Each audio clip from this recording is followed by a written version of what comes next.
contre, le montant des dépenses a explosé. Vous êtes passé de presque 6 millions à 23 millions d'euros. Et là encore, vous faites du article dropping de la Constitution, mais il n'y a rien dans l'article 4 de la Constitution française qui dit que les partis politiques, par essence, ont le droit de mal gérer leurs comptes. Au contraire, si vous lisez jusqu'au bout, vous lirez, ils doivent respecter les principes de la souveraineté nationale et de la démocratie. Et qu'est-ce que vous avez fait, vous? Et moi, je ne crois pas que ça corresponde aux principes de la souveraineté nationale. Eh bien, vous avez eu recours à un financement étranger. Et non seulement donc, les intérêts sont pris en charge, ça, vous avez oublié de le dire, pris en charge par le remboursement des comptes de campagne, mais en plus, vous pouvez ne pas rembourser en attendant meilleure fortune. Tout ça, c'est factuel, c'est public, c'est la lecture des comptes et des règles de la CNCCFP. J'en viens à ma question. Pour avoir résumé ces éléments publics dans un signalement article 40 au procureur, vous m'avez menacé publiquement de diffamation. Ce France Inter, je crois. Donc ma première question, j'en ai deux si Monsieur le Président m'y autorise, et au risque de contredire votre Président et votre propre déclaration liminaire, oui ou non, y a-t-il des liens, notamment financiers, entre la Russie et le Front National?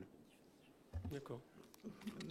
Monsieur Bayou, excusez-moi de vous rappeler que je pense que vous connaissez très mal le fonctionnement d'un mouvement politique. Parce que les intérêts ne sont pris en charge par l'État que pour les prêts à la présidentielle. Or, ce prêt n'était pas un prêt à la présidentielle, c'était un prêt au parti. Mais c'est pas grave, vous êtes jeune à la tête du mouvement, donc c'est normal que ça tâtonne encore un peu.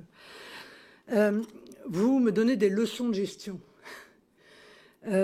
J'ai envie de vous rappeler justement l'article 4 de la Constitution. Les partis politiques s'administrent librement. Les partis politiques s'administrent librement. Et je vais vous dire qui est juge. Il y a deux juges, Monsieur Bayou. Il y a deux juges. Il y a deux juges. Il y a la CNCCFP qui n'a jamais eu quoi que ce soit à dire sur ce prêt, encore une fois, d'une transparence totale et où nous avons totalement respecté nos obligations. Et puis il y a un deuxième juge, c'est le peuple français. Voilà. Lui, il a jugé en 2022. Et il me semble qu'il vous a jugé plus durement que moi. Voilà. Pour répondre à votre question, qui n'est pas une question, en réalité, qui est une accusation. Donc oui, il y a un certain nombre d'élus qui ont proféré des accusations extrêmement graves, passibles évidemment d'une condamnation devant le tribunal correctionnel. Il y a quelqu'un d'ailleurs autour de cette table qui l'a fait, mais il a eu quand même la prudence de le faire en hémicycle. Je lui conseille d'ailleurs vivement de le faire devant les médias, précisément pour que je puisse le poursuivre et le faire condamner devant un tribunal correctionnel en disant « le Rassemblement national a touché des valises de billets ». Ben non.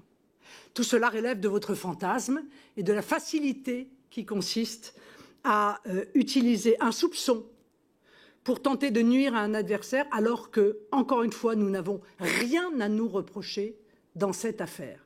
Rien. Ce prêt est parfaitement légal, parfaitement vérifié et il a été effectué sans aucune contrepartie. Et encore une fois, je pourrais, M. Bayou, parce que vous faites partie de la NUPES, sortir les déclarations de M. Mélenchon, qui soutient la Russie dans sa lutte contre le fondamentalisme islamiste.